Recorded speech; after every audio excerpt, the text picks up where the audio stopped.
I think part of it is a recognition of presenting a united front to President Trump, right? The fact that all of these leaders came into town today to join President Zelensky when he was meeting with Trump. So it's not just Zelensky and Trump one-on-one. I think that was really critical. I think also it gives Trump the opportunity to kind of play host, to look like the peacemaker, which is something he signaled over and over again he's really interested in doing. I think all of these tactics are kind of born out of seeing what didn't work earlier in the year, which was Zelensky meeting one-on-one with Trump, or rather being the only foreign representative in the Oval Office with Trump and his team, having that more combative conversation. European leaders have been coaching him behind the scenes on how to deal more effectively with Trump, and I think that that has shown a lot of fruit by the time that we get to the meetings happening place today. It's pretty remarkable that that's working so well. And it's clear. Yeah, go ahead.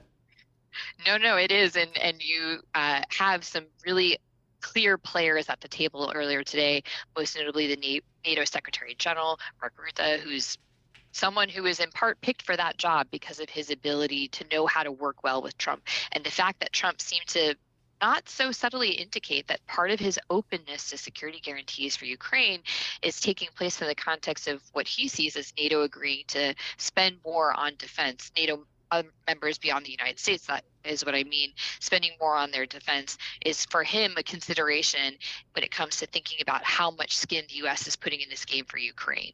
What do you think they're talking about as we speak right now? I think there are a couple of key issues it sounds like are still being worked out at the moment based on that press conference we saw the last hour. The first one is this question of, are we going for a ceasefire first or a full peace deal?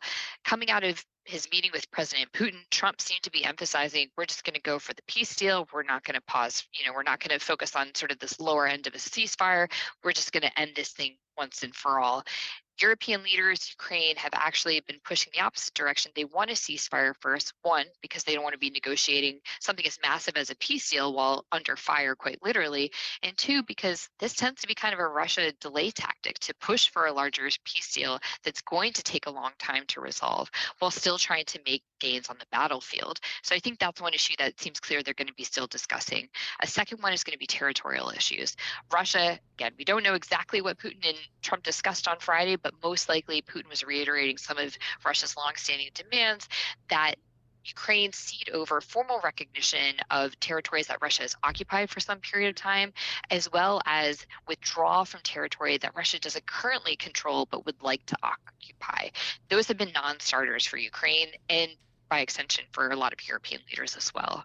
And then the third issue that I think they're likely to discuss, it was a huge point of emphasis in that press conference, is what are the nature of security guarantees that the US and Europe will be providing to Ukraine to hold this deal firmly in place. President Trump said himself that he wants the deal to last. He doesn't want to have to be going at this again in a couple of years if the deal breaks down and we see conflict heat back up again. That's also a key concern for European and obviously Ukrainian leaders as well.